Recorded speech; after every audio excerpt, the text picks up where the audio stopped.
Hello, everyone. Welcome to another episode of Should You Bother? This is episode 4 in week 4 of The Last of Us on HBO. And today was the first episode where I felt a little weird. The episode was still very good. I'm going to go ahead and just give it a B right away here. And everything to do with Joel and Ellie, this episode was very good and I liked it a lot. This is Bella Ramsey's best episode as Ellie, in my opinion. They ripped a lot of stuff out of the game with her on her car ride, and it was very, very good. The weirdness comes with some of the new additions to the story. They change up the city and they add a lot of backstory to a group in the game, and it just didn't work for me, and I don't know why. I'm hoping next episode will make it better and it will kind of make it make sense. I'm not sure if it's a writing thing or just an acting thing, but the new additions to this episode felt very out of place and awkward to me. And it's not enough to make the episode feel bad. I think overall this is still a good episode. It's the weakest of the four, in my opinion. But for some reason, it just doesn't work for me. And I can't really put up my finger on why without going into spoilers here. But to kind of wrap it up without spoilers here, this episode was good. It did a lot for Joel and Ellie that I really, really enjoyed. It introduced some new things that we'll see where they're going. And overall, it hit a lot of important beats, and really the acting from the Ellie's character this episode was insanely good. So the episode was still good. It sets up next one very well, but there's just some really odd choices and odd feelings from this episode. And I'm going to get into those now, but these are going to be spoilers, so if you have not watched the episode, I suggest coming back later. If you have watched the episode, this will all contain stuff from this episode. So spoilers from this point on. This is your warning. Alright. So, Ellie was great this episode. Everything from the magazine to her book of puns. She felt like Ellie this episode. And it felt really, really good to have this performance, because I think so far so good with her. But this episode was a whole new level. And it really feels exactly like Ellie from the game to me now. All my worries about this version of Ellie are all completely gone now. Her and Joel's relationship's great. You see Ellie kill her first person, and Joel doesn't comfort her, which was big.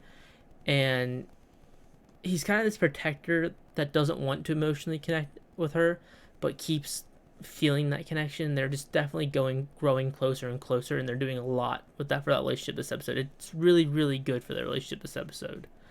The problem I have with the episode is the people from this QZ that have taken it over.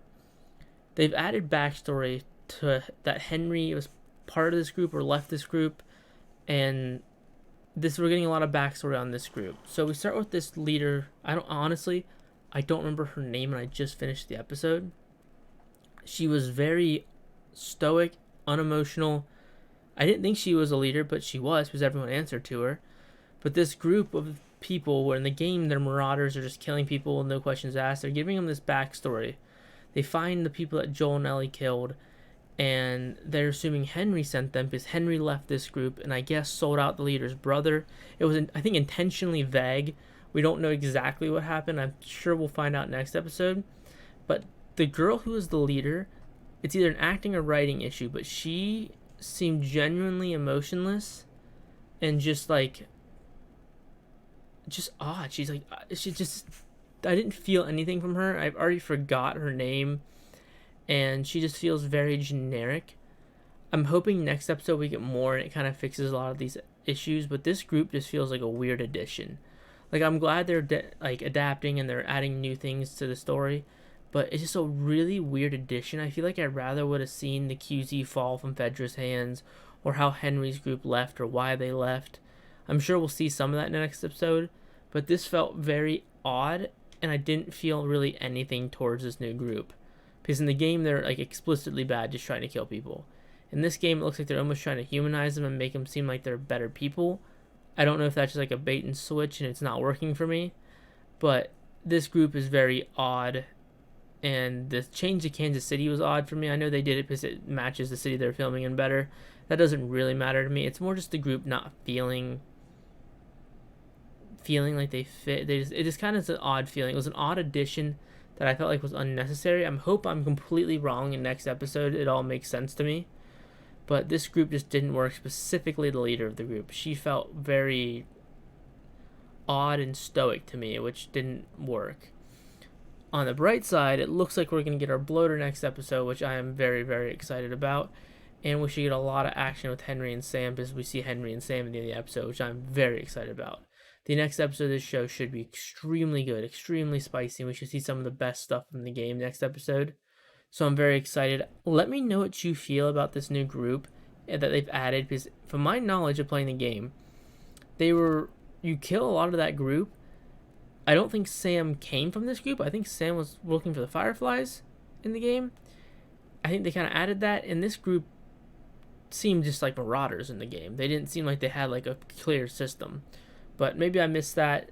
This group just kind of made me feel odd about this episode. It's still a B. It's still a great episode. It's a layer of weirdness, and like the first time, I'm like, I don't understand why this is here, that the show's done. Doesn't make me worried. I'm hoping I'm probably gonna be wrong next episode. Like, oh, this all makes sense now, and I'm dumb. But this episode was the first episode where I'm like, this felt a little weird. It's still great though. It was still great.